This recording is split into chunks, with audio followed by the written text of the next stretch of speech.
Grace. Pauline Hanson. For Mr. Crisafulli. Documents on something that's coming up big on the greyhound industry in Bundaberg. We used to done a story on it before. Oh, we? Big story, and we didn't know what it was all about, and how we've got all the evidence. It's a cover letter, USB, and Yep. six of these bombs. This will just show you here. That'll be the explanation every week? Yeah, and it's got what's in the USB. Right, It's okay. all red hot evidence. Right. And this is going to be big, and I wanted to give it to you first, because she's already done a story on this. And it's also gone to David Crisafulli Oh, yeah. and Grace. Right.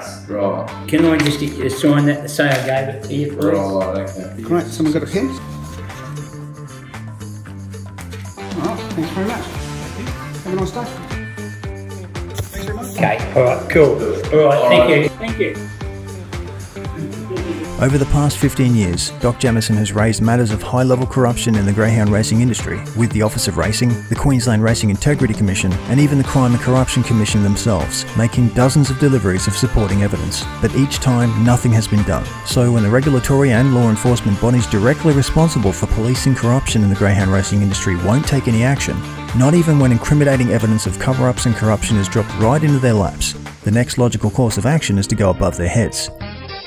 The Phoenix Task Force has made evidence drops to the offices of Senator Pauline Hanson, David Crisafulli, the Minister for Racing Grace, and the Win TV network who've actually done news stories on Doc Jamieson in the past. These package drops contained evidence that would blow the lid on corruption in the greyhound racing industry in Queensland, which, with news of exactly the same kind of corruption breaking in other states across the nation now, could very well spark a royal inquiry to clean up the industry nationwide for the betterment of all: the greyhounds, the animals, the greyhound racing community, and the public.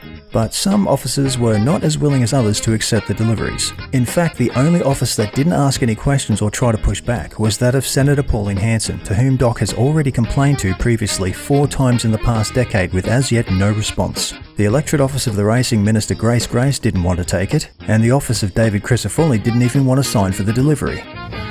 You feel free to leave it, but I can't sign for it. I'm not signing for it. I'm not comfortable with that. I've spoken to David and he is unaware of this, and we're not signing for anything. What's the problem with signing? It's not something we're expecting. I'm not signing for something that I don't know what it is. Well, I can show you what it is, it's all right there. And I'm not, this is my box, you can take the contents. You can leave it, but we're not signing for it.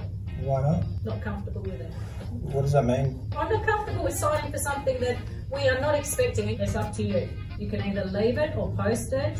Fortunately, we were able to get Doc on the phone to authorise drop-off without it being signed for, having at least documented the delivery on video. But why were they so afraid of signing an acknowledgement of receipt? Isn't that what the office is there for, to receive matters of public interest being brought forward? This was the first time we'd ever had the office of an MP refuse to sign for a delivery. And this is how evidence can go missing without anyone having to take responsibility. A similar event occurred in 2016 when Doc delivered evidence to the Transport Minister Sterling Hinchcliffe. The person behind the counter reluctantly signed for the delivery, Doc heard nothing back, and then guess who became the next Minister for Racing in 2017, with no word back on the progress of his submission or the whereabouts of his evidence. Yeah, got authorisation for it. Thanks very much. In each instance, the person behind the counter at every office tried to give us the runaround and send us back to the city offices Doc Jamieson has already been to dozens of times before, where each and every time the evidence goes missing or nothing happens at all. That's probably best going to Channel 9 in Brisbane. Well, you used to done a story on it before. Oh, we? Big story, and we didn't know what it was all about. Now we've got all the evidence. Who did you talk to, do you remember? Oh, God, it's gone back. I've got no one here until next Friday. Right, doesn't matter. So that would have to go on his desk until next Friday. That's all right. Are you comfortable with that? Yeah, that's all right, as long as he's got it. Right. You could post it or you could go up to Brisbane to the opposition office. It was Mineral House that just moved. I can find that out for you.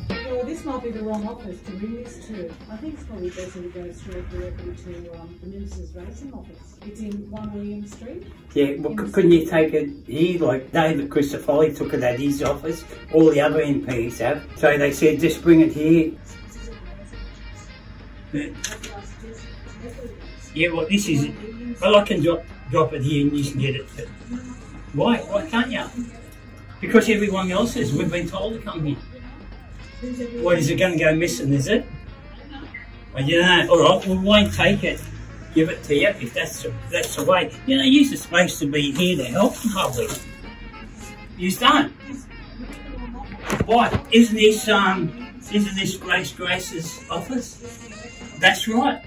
We used to pass it on. I've done it all along. Things will not be turning out the way they usually do. This time around, if these heads of office decide to sit on their hands or nothing happens, they'll be in for a surprise. Remember to lend us your support by signing the petition, and watch this space for big developments to come.